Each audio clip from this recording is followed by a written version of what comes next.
ধসে চাপা পড়ে আহত 4। মঙ্গলবার আসানসোলের সালানপুর থানার অন্তর্গত ডালমিয়া এলাকার পিএইচই জলের পাইপলাইনের আন্ডারগ্রাউন্ডে কাজ করার সময় উপরের মাটির ধসে চাপা পড়ে গুরুতর আহত হন 4 জন। তবে স্থানীয়দের বক্তব্য অনুযায়ী 3 জনেরই মৃত্যু হয়েছে এবং একজনকে আশঙ্কাজনক অবস্থায় জেলা হাসপাতালে পাঠানো হয় চিকিৎসার জন্য। ঘটনাস্থলে আসে সালানপুর থানার পুলিশ। তবে কর্তব্যরত অন্যান্য শ্রমিকদের বক্তব্য, পাইপলাইনের কাজ করার সময় হঠাৎই উপর থেকে মাটি ধসে পড়ে। ঘটনায় 4 জন চাপা পড়ে, 3 জনের মৃত্যু হয়েছে এবং একজন গুরুতর আহত।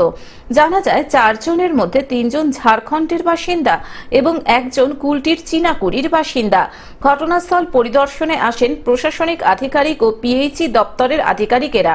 যদিও ঘটনাস্থলটি বাঁশের ব্যারিকেড করে রাখা হয়েছে। আজ বুধবার সকালে ঘটনাস্থল পরিদর্শনে আসেন পিএইচই দপ্তরের চিফ ইঞ্জিনিয়ারদের 2 প্রতিনিধি।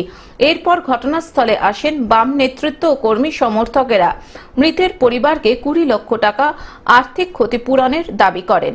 আমরা দেখতে এসেছিলাম যে কি জায়গায় পরিস্থিতি, কি পরিস্থিতি হয়েছে না বোঝার চেষ্টা, কারণ আমাদের তো একটা ইনকোয়ারি রিপোর্ট একটা করতে হবে এবং কি কারণ হলো সেটা খতিয়ে দেখতে হবে এবং সেটা দিয়ে আমাদের যা আইন অনুযায়ী যা ব্যবস্থা নেওয়া সেগুলো আমাকে নিতে হবে। এটা তো আমাদের সরকারি একটা প্রসেসের মধ্যে এগুলো করতে হয়।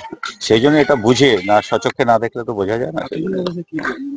অতএব যা শুনলাম যে মাটি পড়ে গেছে, কিছু লুজ মাটি ধারে ছিল, পড়ে গিয়ে হয়েছে, কিন্তু এত বেশিও মাটি পড়েনি। আমি যা দেখছি সেটা তো ইনভেস্টিগেশন করবে, পোস্টমর্টম হচ্ছে, সেই সব নিয়ে বেরোবে। সবকিছু মিলিয়ে মিশিয়ে আমরা একটা রিপোর্ট সরকারকে জমা দেবো, সেই হিসেবে আমরা এসেছি। আসানসোল থেকে সৌমিত্র গাঙ্গুলির রিপোর্ট, গ্লোব নিউজ। এখন থেকে গ্লোব টিভি দেখুন আপনার স্মার্টফোনেও। গুগল প্লে স্টোর অথবা অ্যাপল স্টোর থেকে ডাউনলোড করুন গ্লোব টিভি লাইভ অ্যাপ। এছাড়াও জিও টিভি অ্যাপ থেকেও দেখুন গ্লোব টিভি লাইভ।